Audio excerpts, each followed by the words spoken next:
(13장) 예수께서 성전에서 나가실 때 제자 중 하나가 이르되 선생님이여 보소서, 이 돌들이 어떠하며 이 건물들이 어떠하니이까? 예수께서 이르시되 내가 이 큰 건물들을 보느냐? 돌 하나도 돌 위에 남지 않고 다 무너뜨려지리라 하시니라. 예수께서 감람산에서 성전을 마주대하여 앉으셨을 때에 베드로와 야고보와 요한과 안드레가 조용히 묻되 우리에게 이르소서, 어느 때에 이런 일이 있겠사오며 이 모든 일이 이루어지려 할 때에 무슨 징조가 있사오리이까? 예수께서 이르시되 너희가 사람의 미혹을 받지 않도록 주의하라. 많은 사람이 내 이름으로 와서 이르되 내가 그라하여 많은 사람을 미혹하리라. 난리와 난리의 소문을 들을 때에 두려워하지 말라. 이런 일이 있어야 하되 아직 끝은 아니니라. 민족이 민족을, 나라가 나라를 대적하여 일어나겠고 곳곳에 지진이 있으며 기근이 있으리니 이는 재난의 시작이니라. 너희는 스스로 조심하라. 사람들이 너희를 공회에 넘겨주겠고 너희를 회당에서 매질하겠으며 나로 말미암아 너희가 권력자들과 임금들 앞에 서리니 이는 그들에게 증거가 되려 함이라. 또 복음이 먼저 만국에 전파되어야 할 것이니라. 사람들이 너희를 끌어다가 넘겨줄 때 무슨 말을 할까 미리 염려하지 말고 무엇이든지 그때 너희에게 주시는 그 말을 하라. 말하는 이는 너희가 아니요 성령이시니라. 형제가 형제를, 아버지가 자식을 죽는 데에 내주며 자식들이 부모를 대적하여 죽게 하리라. 또 너희가 내 이름으로 말미암아 모든 사람에게 미움을 받을 것이나 끝까지 견디는 자는 구원을 받으리라.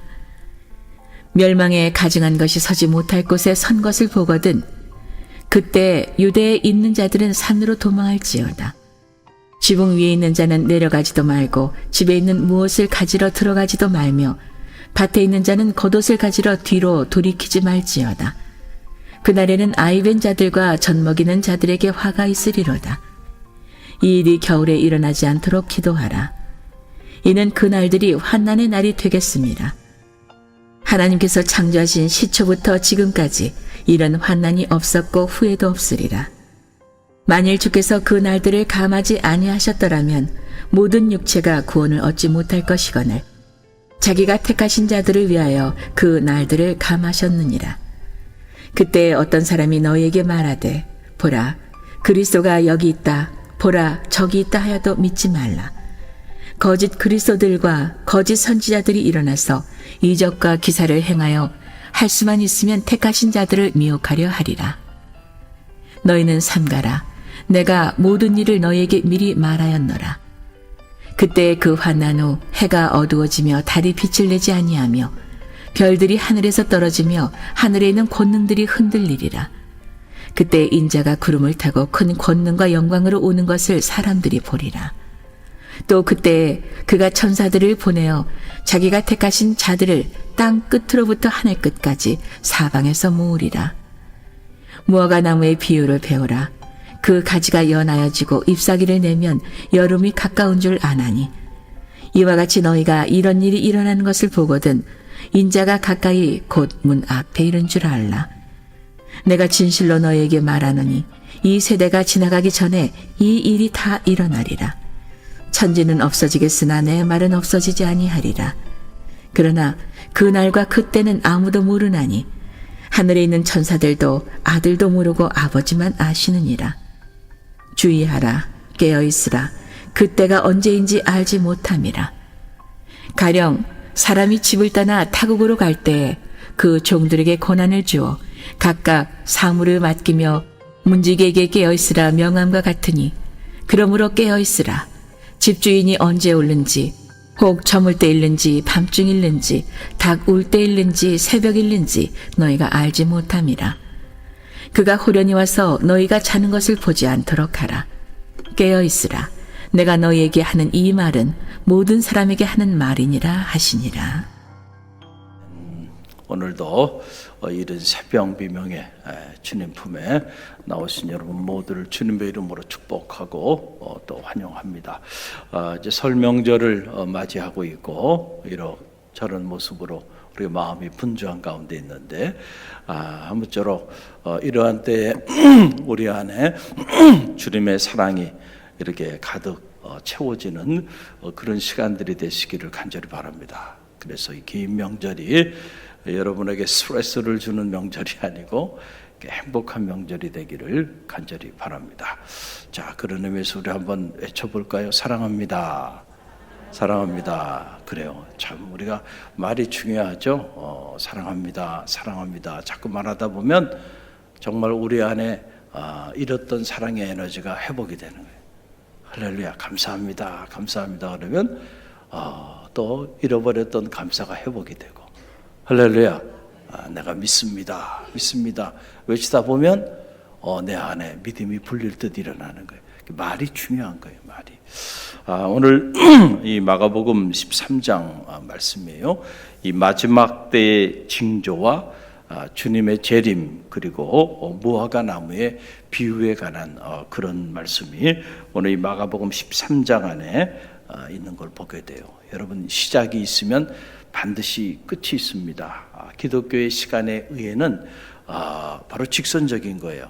자, 시작이 있으니까 마지막 그 터미널 포인트, 오메가 포인트로 가는 거죠. 그러나 불교의 시간에 의해는 윤회한다라고 본 거예요. 돌고 돈다는 거죠. 그러니까 그것은 시작과 끝을 논하기 어려운 그런 시간에 의해요. 자, 창세기를 통해서 천지의 시작을 알렸죠. 그래서 창세기 1장 1절에 보게 되면 태초에 하나님이 천지를 창조하시니라. 바라 엘로힘. In the beginning God created all things. 하나님이 태초에 천지를 창조하셨다. 이것이 천지의 시작을 알리는 거예요. 이걸 우리가 신학적으로 원창조 혹은 시창조라고 이렇게 말을 하는 거예요. 그러나 이 창조의 하나님의 행위는 과거의 태초에 그 한 번으로 끝난 게 아니고 기독교 경전을 깊이 묵상해 보면 끊임없이 하나님은 지금도 우리를 창조하고 계심을 알게 돼요. 이것을 우리가 현재적 창조라고 이렇게 말을 하는 거예요. 그래서 이사야서는 이사야 65장 17절 말씀에서 이사야는 이렇게 기록하고 있는 겁니다. 보라, 내가 새 하늘과 새 땅을 창조하나니 이전 것은 기억되거나 마음에 생각나지 아니할 것이라. 자, 그러니까 지금도 새롭게 우리를 창조하시는 하나님의 역사를 기록하고 있고, 또 사도 바울은 이 현재적 창조를 그런 정도든지 그리스도 안에 있으면 새로운 피조물이라. 이전 것은 지나갔으니 보라, 새 것이 되었도다. 할렐루야. 하나님은 오늘도 우리를 새롭게 하세요. 이것이 바로 하나님이 오늘 우리와 함께 일하시는 그 구원의 손길이고, 그 구원의 손길이 곧 하나님의 창조의 행위예요. 오늘도 이렇게 창조하고 계시다는. 그런데 이 창조는 창조의 완성을 향해 나간다. 그 창조의 완성이라고 하는 것을 우리가 흔히 말해서 종말이다. 이 마가복음 13장이 말하고 있는 이 마지막 때, 이걸 정말 혹은 정말론이라고 말을 하는 거고, 거기에 관련된 말씀의 책이 사실은 요한계시록이에요. 그 요한계시록이 거기에 관련된 얘기들을 쭉 하고 있고, 오늘 이 복음서 그리고 묵시문학 안에 보게 되면 그 마지막 날에 있어야 될 그 징조들에 대해서 부분적으로 기록을 하고 있는 걸 보게 돼요. 그런데 이것을 예수님께서, 이 복음서는 예수님이 지상에 계실 때, 그렇죠? 지상에 계실 때 주님이 말씀하여 주신 말씀이에요. 그런데 요한계시록은 예수님께서 하늘로 승천하신 이후에 저 밤모섬에서 사랑하는 사도 요한에게 말씀하여 주신 주님의 말씀이에요. 그러니까 계시록도 주님의 말씀이고 복음서도 주님의 말씀이죠. 그런데 복음서는 주님이 지상에 계실 때, 요한계시록은 주님께서 천상에 계실 때 계시로 말씀하여 주신 거죠. 그러니까 이 요한계시록은 또 다른 복음서예요. 할렐루야. 그 복음서는 창조의 완성에 관한 내용들을 수록하고 있다. 여러분 기도 많이 해주시면 3월이나 4월쯤에 요한계시록의 교회론 진품과 짝퉁이야기 이제 책이 출간된 예정이에요. 출간되면 여러분들 그 책을 보시면 이제 요한계시록이 뭔지 그 비밀이 다 열리게 될 겁니다. 자, 그런데 오늘 말씀해 보게 되니까 그때에 한편에서는 무서운 심판이 있을 것이다. 그리고 또 한편에는 승리의 창가가 있게 될 텐데 이 마가복음 13장은 그때 징조들을 기록하고 있는 거예요 지금. 그래서 그 마지막 때에 곳곳에 기근과 지진이 있을 것이다. 그리고 이것은 재난의 시작일 것이다. 그리고 그 징조의 증후군을 얘기하는데 형제가 형제를, 아버지가 자식을 죽이는데 내주고 자식이 부모를 대적할 것이다. 그러니까 이 인륜을 저버리는 이런 일들이 일어날 거다.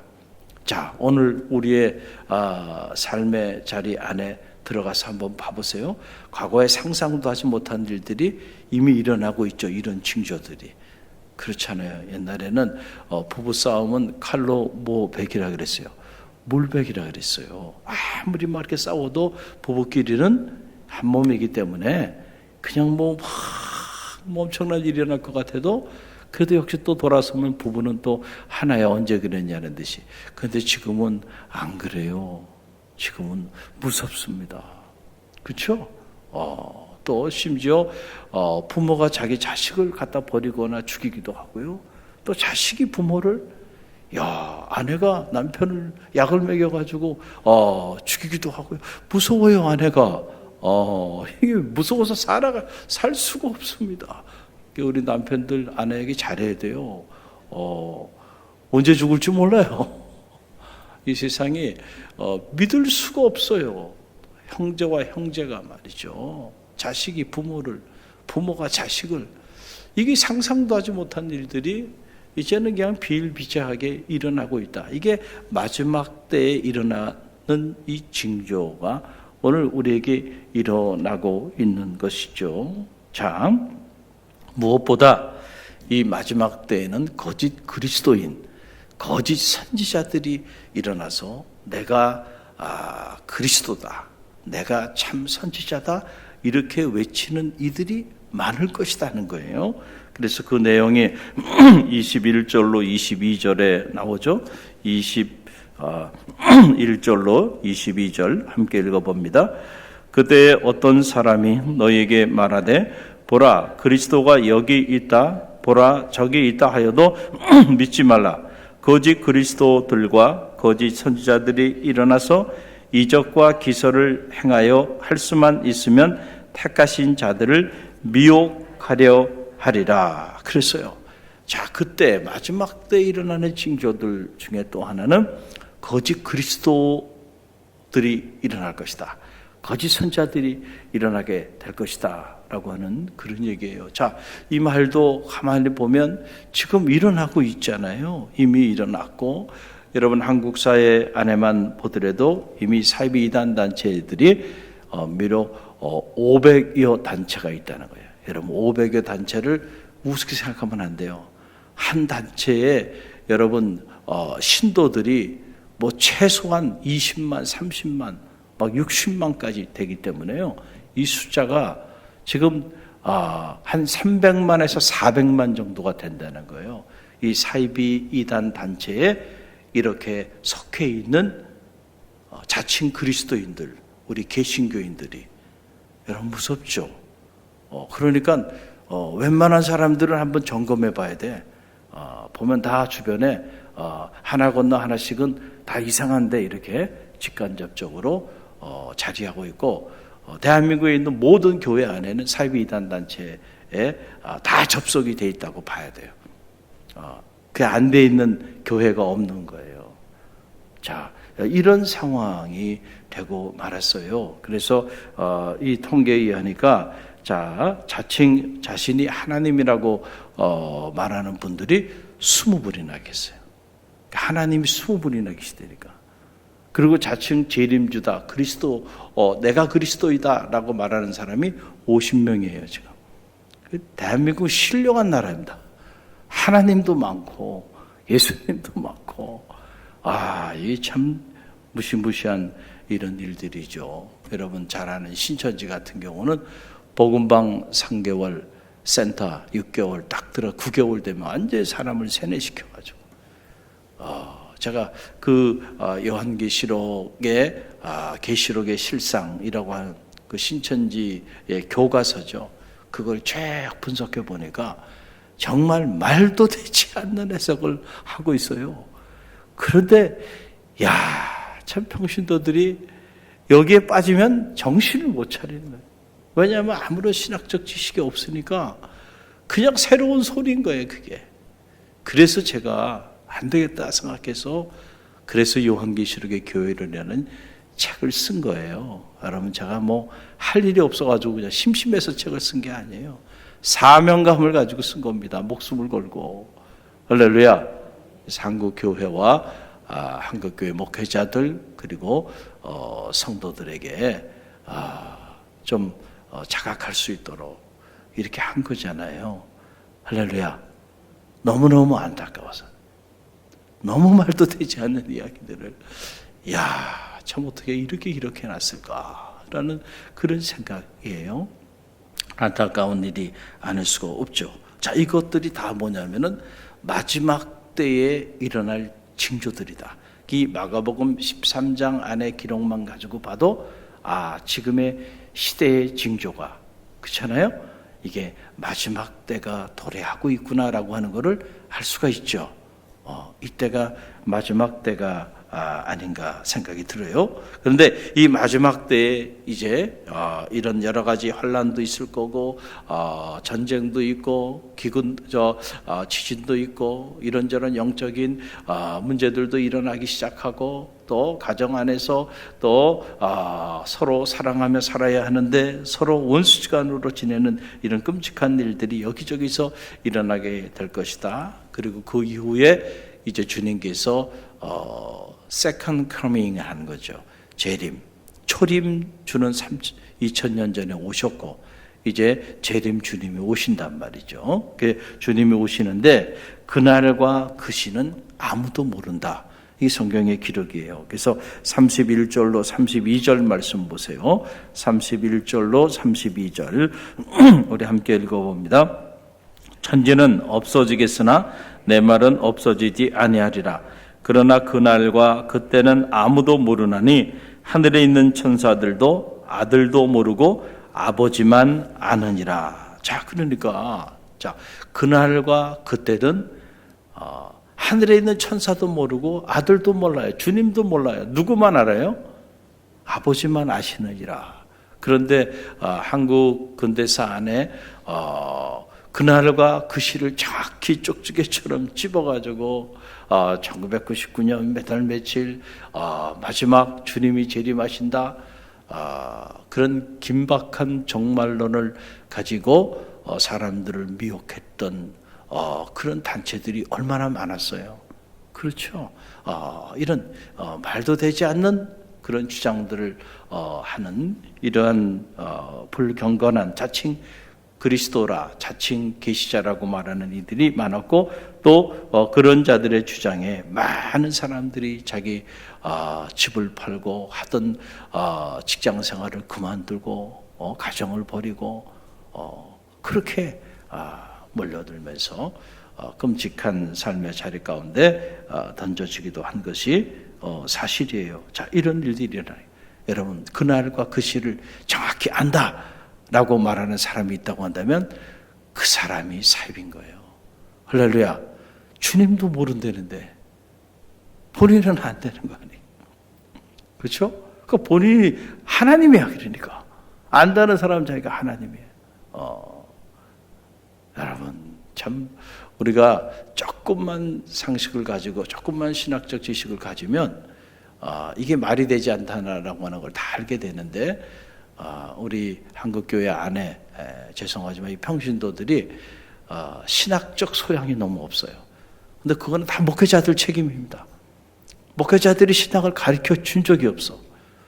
그러다 보니까 신앙생활은 잘했어요. 뭐 믿음도 있어 보여요. 그런데 아무런 신학적 소양이 없어요. 교회가 뭔지, 교회론이 정리가 안 돼. 종말이 뭔지, 종말론에 대한 정리가 안 돼 있어요.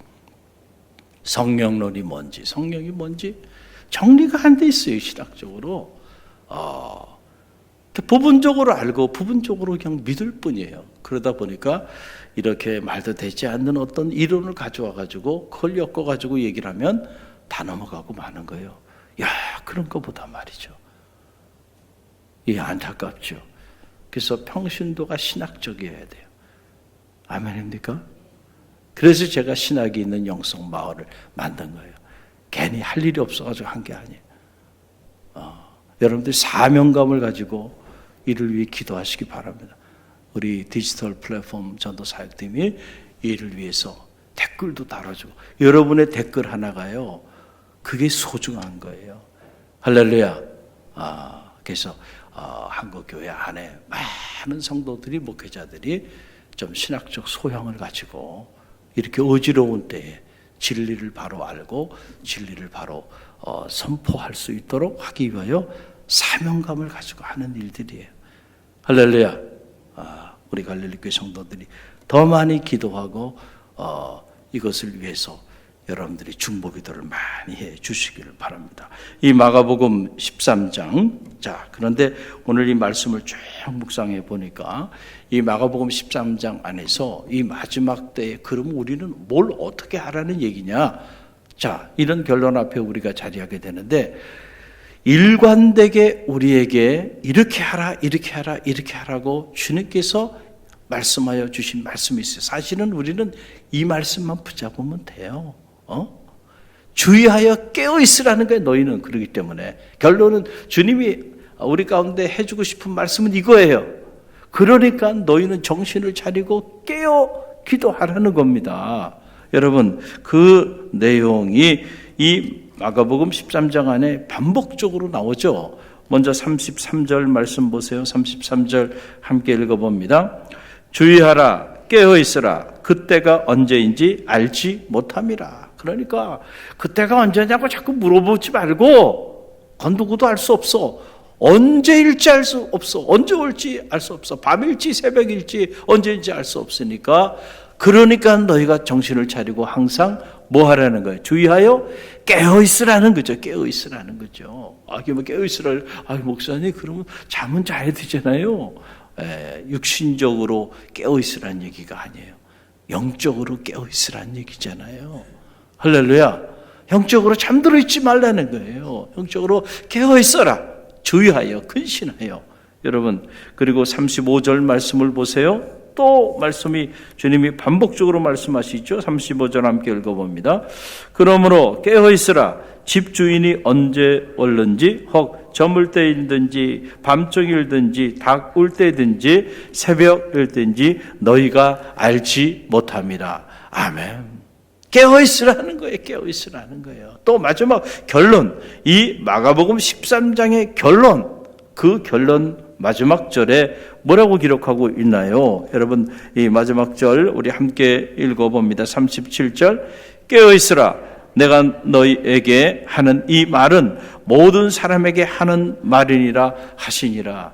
아멘. 여러분, 저를 보세요. 깨어 있으라는 거예요. 자, 주님이 이렇게 반복적으로 3번씩이나 쭉 마지막 때 징조에 대한 말씀을 하시고, 그 결론 부분에 이렇게 3번이나 반복해서 말씀을 하셨다는 것은, 여러분, 이게 중요하다는 거죠. 그리고 이 마지막 때에 사람들이, 깨어 기도하는 사람들이 적을 거다는 거예요. 아니, 알아서 다 깨어서 기도하면 깨어 있으라고 이렇게 반복적으로 강조할 필요가 없겠죠. 그렇잖아요? 아니, 말하지 않아도 다 알아서 온 성도들이 깨어서 기도하고 있어요. 그럼 굳이 깨어 기도하라고 하는 설교를 할 필요가 없어요. 깨어 기도하지 않기 때문에 깨어 기도하라는 거예요.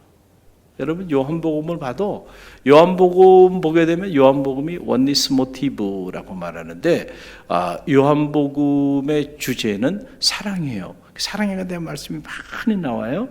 왜 그럴까? 사람들은 생각하기에 야, 사도 요한은 사랑의 사도구나. 그리고 그 요한 공동체는 사랑이 충만한 곳이었겠구나. 이렇게 생각해요. 그런데 여러분 그 반대입니다. 그 반대예요. 그 요한 공동체에 사랑이 없었어. 그래서 사랑에 대한 메시지가 그렇게 많은 거예요. 여러분 우리 교회 제가 사랑에 대한 설교를 많이 한다고 하면 우리 교회 안에 사랑이 식어가고 있다는 얘기예요. 그러니까 사랑에 대한 말씀을 전하는 다 서로 알아서 사랑하는데 굳이 사랑에 대한 얘기할 필요 없어요. 전도 알아서 하는데 복음을 전하라고 그렇게 선포할 필요가 없잖아요. 근데 복음의 사명도 잃어버리고 사랑도 하지 않고 깨어 기도하지도 않아요. 그러면 어떻게 해야 될까요? 주님은 깨어 기도하라고 말씀을 주시는 거죠. 사랑하라고 말씀을 주시는 거죠. 사명을 좀 감당하라고 말씀을 주시는 거죠. 안타깝게도 마지막 때에 사람들이 다 이 세속에 물들어 가지고요. 여러분 어떻게 되어지냐면은 깨어 기도하는 게 아니고 깨어 기도하지 않는 쪽으로 쫙 간다는 거예요. 여러분 죄는요 노력하지 않아도요 짓게 돼 있어요. 죄는 노력할 필요 없어요. 그냥 가만히 있어도 그냥 여러분 너무너무 즐겁게 너무너무 쉽게 그냥 죄에 물들어 갑니다. 그건 노력하지 않아도 돼요. 애쓰지 않아도 돼요.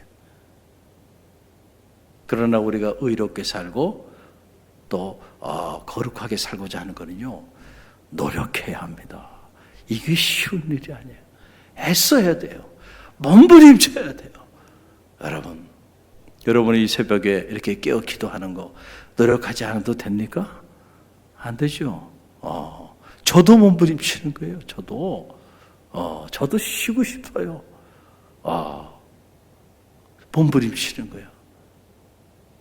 그러지 않으면 한순간에 무너지는 건 시간을 필요로 하지 않대.